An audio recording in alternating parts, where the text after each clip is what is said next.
Hello everyone, this is Priyanka Singh. इस video में मैं आपको बताऊंगी कि वेक्टर अलजेब्रा क्या होता है और उसकी कुछ प्रॉपर्टीज। तो सबसे पहले हम बात करते हैं वेक्टर क्या होता है। वेक्टर आपकी ऐसी क्वांटिटी है जिसमें मैग्नीट्यूड भी रहता है एंड डायरेक्शन भी रहता है।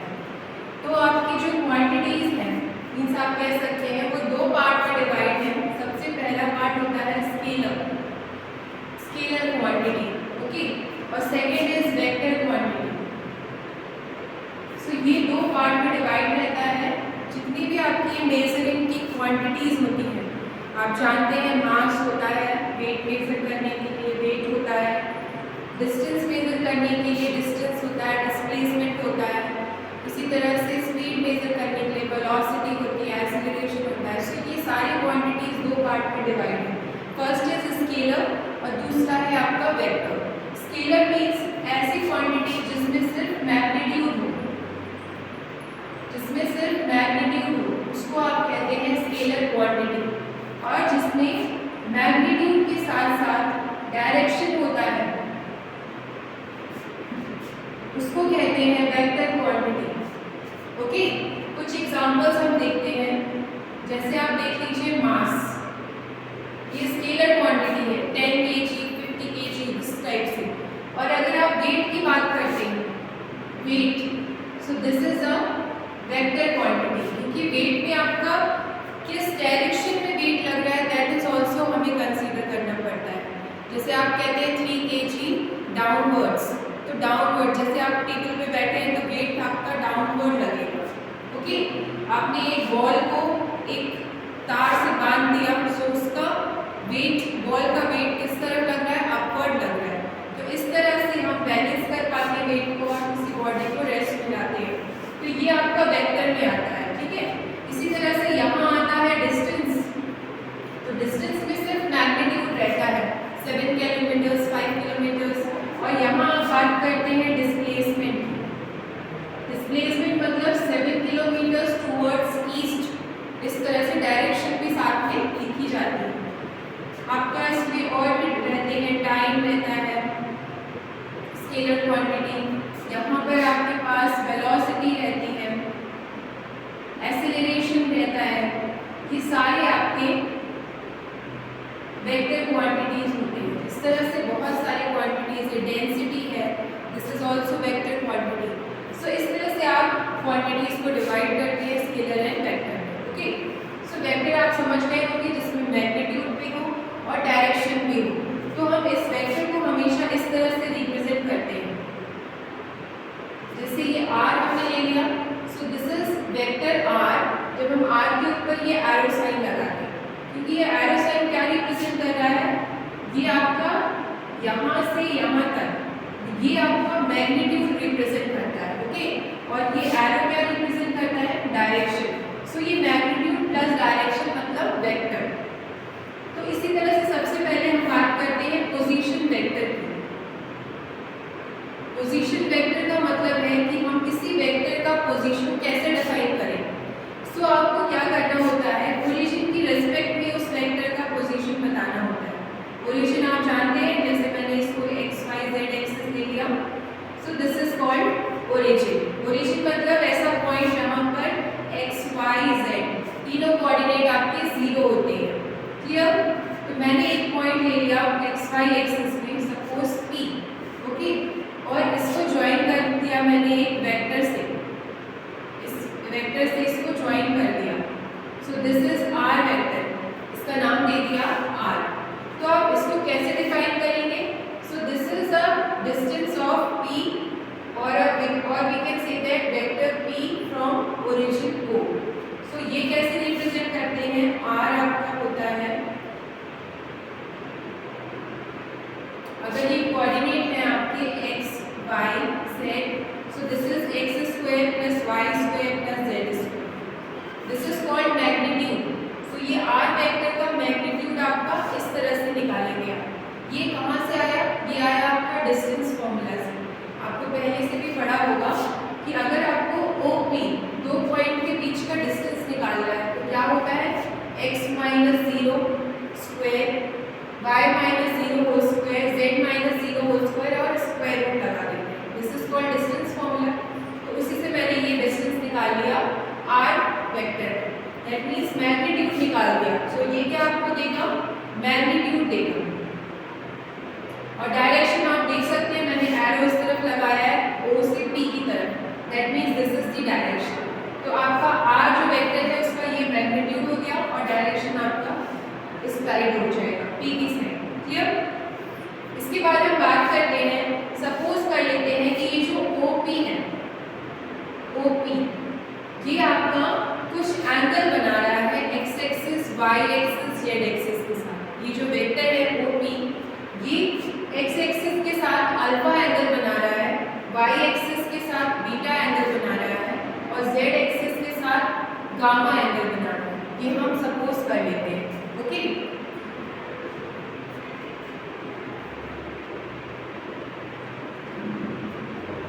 तो आप देखेंगे, मैं एज्यूम कर रही हूँ कि अल्फा एंगल बना रहा है बीटा और गामा। कौन? ये vector, vector OP forms angle alpha, beta, gamma with the axis OX, OY, OZ respectively। ठीक है, तो आप ये जानते हैं कि ये अल्फा बीटा गामा आपके क्या है, एंगल्स हैं। ठीक है, इसी का अगर आप कॉस वैल्यू निकालेंगे, cos alpha, cos beta, cos gamma, so उसको क्या कहते हैं, डायरेक्शन कोसाइंस बोलते हैं। ठीक है, cosine value of angle alpha beta gamma are called direction cosines of this vector. कौन सा वेक्टर? ये आर वेक्टर। सो आप कॉस अल्फा लिखेंगे, cos beta and cos gamma. So ये क्या कहलाएंगे आपके, direction cosines, direction cosines. Okay, short form में आप लिखते हैं इसको ऐसे, डीसी और इसके apostrophe S, direction cosines. Okay, so ये होती है डायरेक्शन कोसाइंस। तो जब आप इस पे देखेंगे, सो ये एंगल अल्फा होगा, ये भी लाइन वाई के साथ बीटा एंगल बनाएगी। ये 3D फिगर है तो आप उसमें विजुअलाइज नहीं कर पाएंगे 2D में।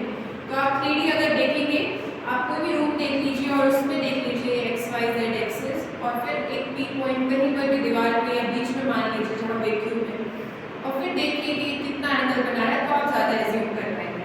तो आप ये पाएंगे कि ये जो कॉस अल्फा है this is equals to x upon R. Okay, ये आपको मिलेगा क्योंकि कॉस अल्फा आप जानते हैं क्या होता है, ये base upon hypotenuse. So base आप एक्स पाएंगे और हाइपोटेन्यूज आर पाएंगे। ठीक है, तो ये कॉस अल्फा मिलेगा आपको एक्स अपॉन आर। आर यहाँ पर जो मैं ले रही हूँ that is this R, magnitude of R, vector R. ठीक है, ये आर जो मैं रिप्रेजेंट कर रही हूँ, इसके ऊपर मैंने वेक्टर साइन नहीं लगाया, इसका मतलब कि ये मैग्नीट्यूड है, मतलब ये है। ओके, इसी तरह से जब आप कॉस बीटा निकालेंगे, विजुअलाइज करेंगे इसे एक रूम में आप जानते हैं किसी भी कॉर्नर में जाएंगे तो एक्स वाई जेड एक्सिस मिल जाएगा। एक पॉइंट कहीं लेंगे और फिर उस पॉइंट से एक्स एक्सिस, वाई एक्सिस और जेड एक्सिस पे जो एंगल बन रहा है वो हम अल्फा बीटा गामा लेंगे। तो आप ये देख पाएंगे कि कॉस बीटा की वैल्यू बेस अपॉन हाइपोटेन्यूज से आएगी y upon R, and cos gamma आप निकाल लेंगे जेड अपॉन आर, क्योंकि ये एक्स वाई जेड ये पी के पॉइंट्स हैं, पी के कोऑर्डिनेट्स हैं। एक्स एक्सिस पर ये जो बना रहा है लेंथ दैट इज एक्स, इतना ऐसे वाई पे है, ऐसे जेड पे है। सो ये कोऑर्डिनेट्स बता रहा है आपको पी पॉइंट का। ओके, तो ये आपको मिल जाएगा। फिर आप देख सकते हैं कि जो हमारे डायरेक्शन कोसाइंस होते हैं उनको हम जनरली एल, एम, एन से रिप्रेजेंट करते हैं। इसका मतलब क्या है कि हम कॉस अल्फा को क्या लेते हैं, एल लेते हैं, ये एक रिप्रेजेंटेशन है, और कॉस बीटा को हम ले लेते हैं एन, और कॉस गामा को क्या मानते हैं। सो ये रिप्रेजेंटेशन है डायरेक्शन कोसाइंस को लिखने का। तो आप कह सकते हैं डायरेक्शन कोसाइंस क्या होते हैं, एल, एम, एन। ओके, आप आगे भी देखेंगे जहाँ पे क्वेश्चंस यूज होंगे तो आप एल, एम, एन ही लेंगे डायरेक्शन कोसाइंस, और वो क्या है, वो है आपका cos alpha, cos beta, cos gamma, या फिर x upon R, y upon R, z upon R. Okay, तो ये होता है डायरेक्शन कोसाइन। आपको बहुत अच्छे से क्लियर हो गया होगा। अगर आप इस इक्वेशन को थोड़ा सा सॉल्व करें तो आपको क्या मिलेगा, आप देख सकते हैं वैल्यू आपको मिल जाएगी, अगर मैं इसे एल लिख दूँ कॉस अल्फा को, ओके मैं यहाँ लिख देती हूँ, इधर पे मैं एल लिखती हूँ, इधर एम इधर एन, तो क्या मिलेगा आपको L equals to x upon R, M equal to y upon R, z N equal to z upon R. और सॉल्व करेंगे तो एक्स की वैल्यू आ जाएगी एल आर, वाई की वैल्यू आएगी एम आर एंड जेड की आएगी एन आर। ओके सो ये आपको क्या मिल गया, ये कोऑर्डिनेट्स मिल गए किसकी, एक्स वाई जेड की। यहाँ पर आपको क्या मिल गया L M L R M R N R. Okay so यही कोऑर्डिनेट्स आपके कहलाते हैं डायरेक्शन रेशियोज। क्लियर, इनको ही आप क्या बोलते हैं, डायरेक्शन रेशियोज, ऐसे भी लिखते हैं इसको डी आर और apostrophe S, this is called direction ratios. तो आपके कुछ नहीं रहता है, ये जो एक्स वाई जेड कोऑर्डिनेट है, this is called direction ratios for the vector R vector के लिए डायरेक्शन रेशियोज होते हैं एक्स वाई जेड, और आर वेक्टर के लिए डायरेक्शन कोसाइंस होते हैं एल एम एन। ओके एक क्वेश्चन करते हैं, थोड़ा और क्लियर होगा। सपोज द एग्जांपल इज, मैंने आर वेक्टर एज्यूम कर लिया है, ये है आपका आई minus 2j 3, I have taken this R vector। R vector क्या है, ये आपको कुछ नहीं है, ये आप देख रहे हैं जैसे हमने अभी लिया था x y z, ये ओरिजिन है। सो दिस पॉइंट, इसकी कोऑर्डिनेट्स आपको क्या मिल गए 1 माइनस 2 3, 1 माइनस 2 3, और ये आपका ओरिजिन है 0, 0, 0। सो दिस इज R वेक्टर। और ये जो आपने I लिखा है, I के ऊपर कैप लगाया है, J के ऊपर कैप, K के ऊपर cap, these are called unit vectors.